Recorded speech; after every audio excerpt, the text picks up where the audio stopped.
Hello. Good afternoon. It is Saturday. I am going to read things to all of you, but I really need to start with this one. And I'm choosing this one on purpose to start with.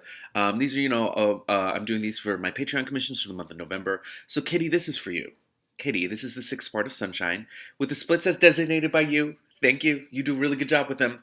And before I start reading, I just need to say, Kitty, you have fans. You have fans because I had multiple people in San Francisco at Borderlands, at Book Riot Live in New York City, and at WindyCon in Chicago who profusely thanked you, through me, for getting me to read this, either because they had never read it and now they've just finished the book and they can't believe it, or they thought this was the little book that no one knew about and no one's reading, and now I'm reading it because of you, and they're just so ecstatic. So, Kitty, thank you for me, for always supporting me and being awesome. Thank you for getting me to read this weird-ass little book that's just blowing my mind. And you have other people in this world who thank you for making this happen. So, here we go. Sixth part of Sunshine. I felt a little breeze. Mel had opened a window, heard leaves rustle. It hadn't occurred to me that my secret tree might be, say, an oak, or an ash, a beech, some particular kind of tree that related to a tree I might find in an ordinary landscape. Excuse me, sorry, I'm still getting over the flu, so I may pause to drink water. I didn't want my grandmother's world to have anything to do with this one. I didn't want what had happened to me at the lake to have anything to do with this world, this ordinary landscape. I laid my paintbrush down and went and stood with Mel by the open window. So crushing already. After the first week or two of armed and sizzling silence, after the argument and all messages passed through pacifists and intermediaries, Mom had started giving me charms. She turned up at the coffee house at about 8 in the morning with another charm done up in the standard charm seller's twist of brown paper. I didn't want them, but I took them, and I didn't argue with her. I didn't say anything at all except, sometimes, thank you. Mom and I hadn't gone in for light conversation in years, since it never stayed light between us. I did things with the charms like wrap them around the telephone at home to soften any bad news it might be bringing me, or drape them around my combox screen, ditto. Excuse me, this kind of abuse wears charms out fast. I'm not a big fan of charms, barring the basic wards, which I admit only a fool would dispense with, fetishes, refuges, I almost said refugees, sorry, whammies, talismans, amulets, festoons, or any of the rest. I could do without them. They take up too much psychic space, and the sooner these new ones crash and burn, the sooner they'd stop bugging me. But Mom was trying to behave herself, and the charms seemed to relieve her feelings. Once I had a car again, I started stuffing them in the glove compartment. They didn't like it, but charms aren't built to quarrel with you. The mark on my breast, which appeared to have closed over, cracked open again and oozed. It was nearing high summer by then, and I, who generally wore as little as decency allowed because it got so hot in the bakery, was suddenly wearing stranglingly high-necked t-shirts. You can't ooze in a public bakery. I went back to the doctor, and he said, and had I remembered how I'd gotten, had I remembered yet how I'd gotten cut in the first place? I said I hadn't. He gave me a different cream for it and sent me home again. It seemed to heal for a while and then cracked open again. I grew clever about taping gauze over it and ripping the armholes out of my high-neck shirts and wearing lurid, multicolored bras. Fortunately, there was a vogue on for lurid, multicolored bras, so it looked like I was merely making a somewhat unfortunate fashion statement. Mel knew better, of course, and if it hadn't been for him, I would have stopped going to the doctor. But Mel was a stubborn bastard when he wanted to be, and he wanted to be about this. Drat him. So I had to go back again. The doctor was starting to worry by now and wanted to send me to a specialist. A specialist in what, I wanted to say, but I didn't dare. I was afraid I'd give something away, that my guilty conscience would start oozing through the crack somehow, like blood and lymph kept oozing through the crack in my skin. I refused to see a specialist. Some cop or other came by the coffee house at least once a week to see how I was doing. In quotes. See how I was doing. Any of our marginally half-alert regulars knew the cinnamon roll queen, and Chief Baker had been absent a few days under mysterious circumstances, and that whatever had happened to her was still casting a pall over the entire staff at Charlie's. That was everybody. And our soft regulars are better than half-alert, or they wouldn't be working for soft. So I had cops coming in, and our softs watching the cops, and the cops watching our softs. It should have been funny. It wasn't. I think Pat and Jesse actually suspected the truth, although I don't see how they could have. Maybe they thought it was ghouls or something, although ghouls don't generally have the foresight to, store a future meal. But something had happened, and the law enforcement... Sorry about that, Facebook open in Safari. But something had happened, and the law enforcement guys wanted to get out there and enforce something. They weren't fussy. If it was people, the cops were happy to do it. If it wasn't people, Soph was happy to do it. But I was supposed to choose my dancing partner, and I wouldn't, and this was making the troops restless. I didn't notice the difference between the people who were really bothered for me, or for the sake of the society, they were paid a salary to keep safe, and the people who wanted to know more things because it was like live TV, or those cheesy mags with the headlines like, "I ate my alien baby," fried with a side salad and a beer. This narration is so unique. I love it so much. The most serious drawback to the telling nothing approach is that it made that much more of a mystery of what had happened. And the nature of gossip abhors a vacuum of the unexplained. This meant that soon everybody knew that whatever had happened did indeed involve the others, because that made a better story. I think they would have liked to assume that it involved the darkest others, because that made the best story of all, except that, of course, I was still here, and nobody escaped from vampires. Nobody escaped from vampires. I didn't know if the everybody who knew this included Soph or not, but I could hardly ask. You know how this reads? It reads like when you're watching and I should say when it's done really well, a really good voiceover to something. Because it's so personal and the way she narrates, it's like that. Anyway.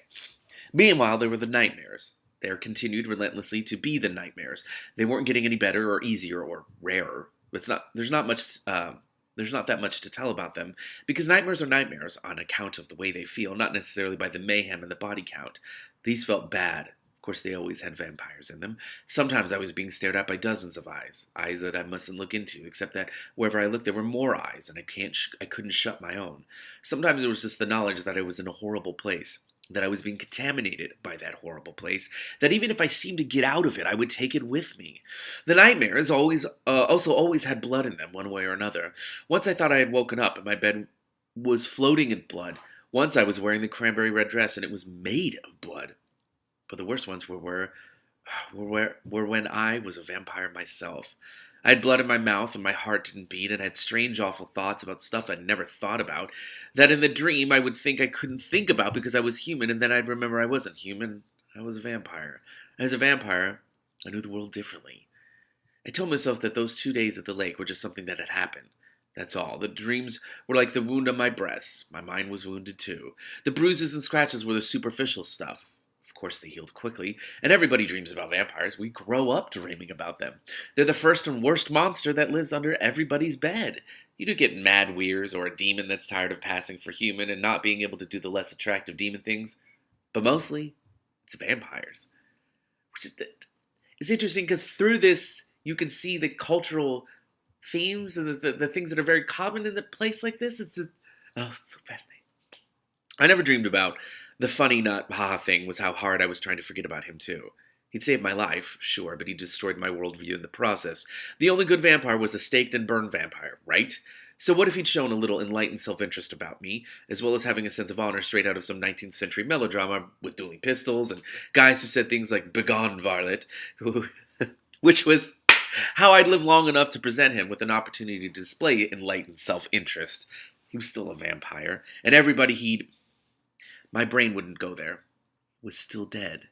To put it another way, the loathly lady was still a loathly lady. She had been cured by whatever. There was no reason to suppose she wasn't going to go on eating huntsmen and their horses and hounds, and probably the occasional knight who didn't give her the right answers as well.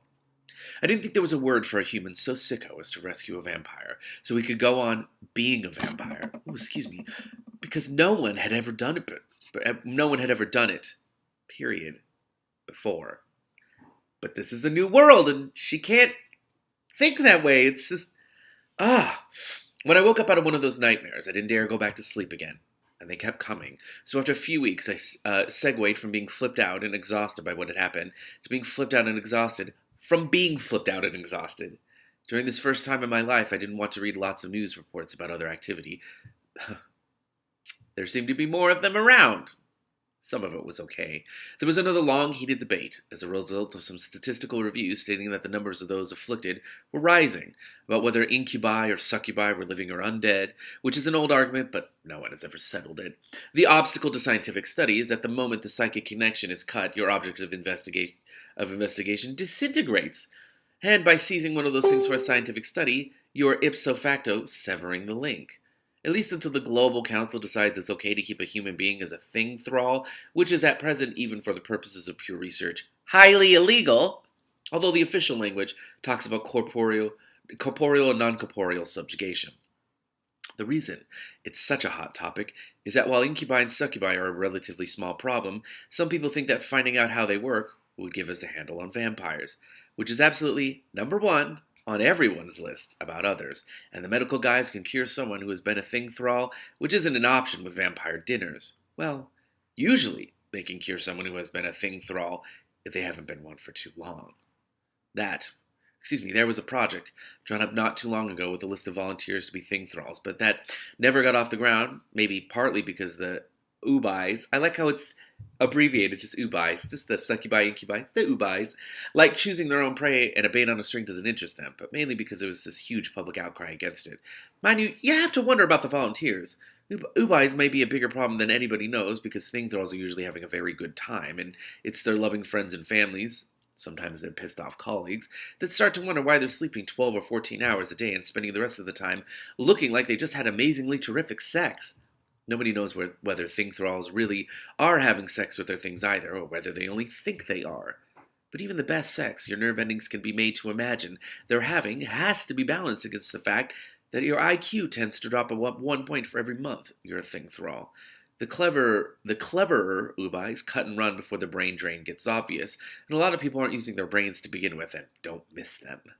But sometimes, it's too late for the thrall to have any future more intellectually demanding than night shift shelf restocker. There is a bagger I know at our local Megafood who had been New Arcadia's top criminal defense lawyer before an ubi got him. I used to read the reports of his courtroom antics. I thought being a thing thrall had improved his personality beyond recognition, but it had knocked the hell out of his career prospects. What the hell? Oh, I need some water. Hold on. I need Jesus. There was a series of articles about how many different kinds of weirs there are. Another favorite topic. Wolves are famous ones, of course, but they're actually comparatively rare. There are probably more weird chickens than there are werewolves, which, if you're asking me, explains why comparatively few weirs go rogue as against, say, how many demons.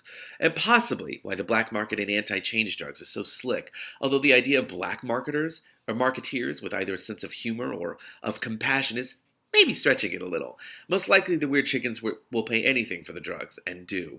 Weird chickens? Weird chickens? Like, that's a thing revealed in this book, and I don't question it because of the way this stuff. Anyway, but then there were weird pumas, for example, and weird bears. Weird coyotes are enough of a scourge that the softs go after them and do a horrible sort of mop-up about once a year. Weird raccoons are nasty little beggars, and weird skunks are, well, beyond a nightmare. Get a weird skunk mad at you and your life isn't worth living. There's a special flying soft unit for weird skunks. Every city, over about 100,000, has a soft weird rat unit. Speaking of horrible mop-ups, New Arcadia has one. But according to Pat and Jesse, you can stay one jump ahead, so to speak, of all the weirs, even the rats, as long as you don't get careless. Nobody ever stays a jump ahead of vampires. Maybe because there was all this other stuff about the others, and because, of course, I wanted not to be noticing, I ignored for a while that there were more local stories about vampires. Sucker sightings, sucker activity, which is to say fresh desiccated corpses, aka dry guys. As I say, New Arcadia is pretty clean, but nowhere is really clean of vampires. And so I didn't notice right away. Who wants to notice bad stuff happening next door? Even if it was happening, it didn't mean it had anything to do with my little adventure. I could ignore it if I wanted to. Oh God. That we are both gone will mean that something truly extraordinary has happened, and it will almost certainly has something to do with you, as it does it not? And that therefore something important about you is overlooked, and Bo will like that even less than he will have liked the straightforward escape of an ordinary human prisoner. What is Bo doing? The coffee house is in the old downtown area, called Old Town now. It had been a pretty grotty place when Charlie first opened, and he catered to grotty people, figuring that everybody has to eat, since he apparently didn't do anything, including, I swear, sleep, in the beginning, but run the coffee house. He could do everything himself, including cook from scratch. He didn't even have a regular waitress the first couple of years. The kitchen, such as it was lined out along the fourth wall. This kept his overheads low, and I've already said he's a good cook. The cleaner and more lucid of his grotty clientele began to bring their less grotty friends there because of the food. When Mom and I moved in 2 blocks away, the gentrification had only just begun.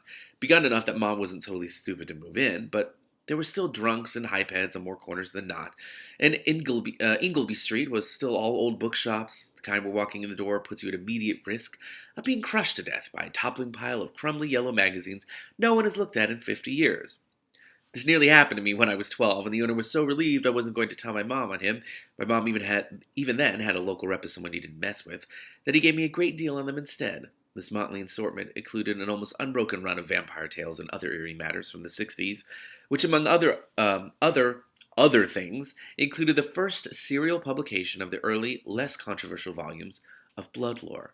I was already other fascinated, but this may have confirmed the disease. I love old bookstores like that, by the way. When I was still in high school, the city authorities got really excited because New Arcadia was going to be on the post-wars map. This was partly because we'd had, comparatively, quiet wars. So most of the city was still standing and most of its occupants were still sane, and partly because our other museum, by the mere fact that it was still there, had become nationally and perhaps globally important. What's going on in the rest of the world, I wonder? I never liked it myself. The exhibits for the public were real lowest common denominator stuff, and you had to have 6 PhDs, no dress sense, and a face like a prune to get into the stacks of any other serious holdings, which included stuff you couldn't get on the GlobeNet. You could say my nose was out of joint. I was going to like it even less if it was going to swamp us with the kind of Looney Tune academic that specialized in others, but the city council thought it was going to be totally Thor. One of their bright ideas about raising Old Town's attractiveness level, since we were inconveniently close to the museum, was to dig up all the paving and put down the cobblestones that the city authorities had dug up 70 years ago to put down paving, and replace the old, and by the way brighter, street lamps with phony gas lamps with electric bulbs in them. Then they stuck a raised flower bed in the middle of what had been the road and made it a pedestrian precinct. The old bookstores left and the antique shops and craft boutiques moved in. And for a while there, Charlie and Mom were thinking desolately about trying to relocate the coffee house because we didn't want to learn that to make Jackson Pollock squiggles out of raspberry coulis. Thank you very much. And if the taxes went up as predicted, they would have to sell the house, even if they kept the coffee house, which they probably wouldn't do either because they wouldn't be able to bear putting up the prices enough for the sort of hash and chili and chicken pot pie and succotash pudding and big fat sandwiches on slabs of our own bread menu that we do so well. This was before my bakery was built, and so before we were also known for toxic sugar shock specials to keep us in the black. Our regulars wouldn't be able to afford it, even if the new upscale crowd wanted to eat retro diner food, or we wanted to serve it to them. Meanwhile, the pedestrian precinct seemed to be pretty well shutting down our trucker traffic, and Charlie's has had truckers from its first day. There used to be a joke that a New Arcadia route trucker wasn't the real thing till he could get his rig within 2 blocks of Charlie's. But it turned out there were more of the old grotty people still clinging on than anyone realized. Well, we realized it because most of them ate at the coffee house, including the better class of derelicts who knew to come to the side door and ask for leftovers. But we thought the Rolex shiny briefcase thugs would drive them out. Only it was the Rolex shiny briefcase thugs that eventually left. So the old grotty people are still here, and the coffee house is still here, and Mom and Charlie still live around the corner, and most of the antique shops have subsided, or are subsiding more or less gently into junk shops again, and some of them are beginning to have piles of old books in the corners. And most of our truckers still come in the back way, although they can't get within 2 blocks anymore. And when the city in disgust told us to mine our own flower bed because they weren't going to do it anymore, Mrs. Bielowski, who is one of our most stalwart and ubiquitous locals, organized working parties, and nearly every year since then our flower bed wins something in the New Arcadia Neighborhood Gardening Festival. And I like to think I can hear the sound of the city authority teeth grinding. Mrs. Bielowski owns a narrow little house on the corner of Ingleby and North, where she can keep an eye on almost everything that happens. And the 2-seater corner booth just to the right of the front door of Charlie's also belongs to her in all but real estate contract. And woe betide anyone who sits there without her permission. Mrs. B, by the way, is suspected of being a weir, but there is no consensus on a weir what. Guesses range from a parakeet to a Gila monster. Yes, there were were-Gilas, but not usually this far north. What the fuck's this book? For the most part, our neighborhood is a good thing. Who wants to be dazzled by Rolexes and aluminum briefcases every time you want to have a quiet cup of tea, sitting on the wall or on the award-winning flower bed? I'll take the odd wandering vagrant any day. But it means that if you've got vampires moving in from the outside, they're going to move into our neighborhood before they move into a neighborhood like the one the city authorities had planned for us. Suckers don't like their food in a bad state of preservation any more than humans do, but our population is predominantly sound and healthy, just not very well off or important. Furthermore, when the city went went into its snit about our bad attitude. They'd finished tearing out all the old streetlights, but hadn't finished putting in new ones. And since then, they keep claiming they can't afford to finish the job. Some of our shadowy corners are really very shadowy. And then one of the dry guys turned up on Lincoln Street, less than 3 blocks from Charlie's. You might think the neighborhood would shut down. Everyone's staying indoors with the doors locked, iron deadbolts stamped with ward signs and shutters hung with charms, but far from it. Well, I don't feel like that would happen either. I feel like these people are just so used to this world that happens and they're like, well, we'll be somewhat cautious, but this is the world we live in now. Charlie's was hopping the next evening, and since Charlie himself would almost rather die than turn away a customer, not because he always has his eye on his profit margin, Mom would say he never has his eye on the profit margin, but because a hungry and thirsty person must always be treated kindly, we had people leaning against the walls and outside against the front window. Maybe they were crowded a little closer than usual under the awning, where the coffeehouse lights were bright. Our dopey fake gas lamps dotted around the square looked even more pathetic than usual, but you're pretty safe if there's enough of you. Even a serious vampire gang won't tackle a big group of humans without an extremely good reason. Well, it was just as well. No fire inspector came out for a stroll that night and checked the numbers against our license, although the local fire inspector was an old friend of Charlie's and would have stopped for a glass of champagne and a chat. Things got really exciting when the TV van showed up. I was in the bakery, feverishly turning out whatever took the least time to feed the extra people, but I heard the commotion and Mary put her head in long enough to tell me what was going on. I'm not here, I said, if it comes up. She nodded and disappeared. What's happening? But too many other people knew I was there. I'd been interviewed, or rather they'd tried to interview me right after it happened. SOF is supposed to cooperate with the media, but I know Pat and Jesse are more or less a continual state of pissed offness because someone is forever leaking more stuff from their office than they feel anyone but them needs to know. But their boss, or rather their sub-boss, widely known as the Goddess of Pain, refuses to try to shut it down, so they are stuck.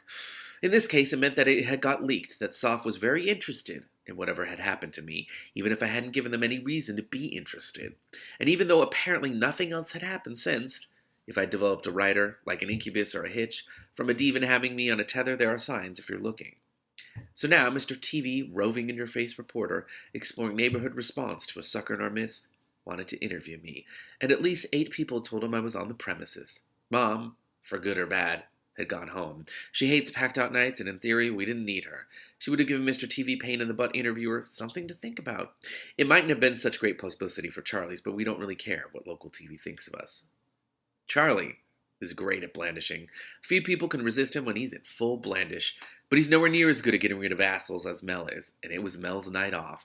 Charlie came back after a while and asked if I could bear to come out and be stared at. You could say no a few times and come back here. I'll keep him out after that. But if you'd be uncooperative in person first, it would be easier. Oh, shit.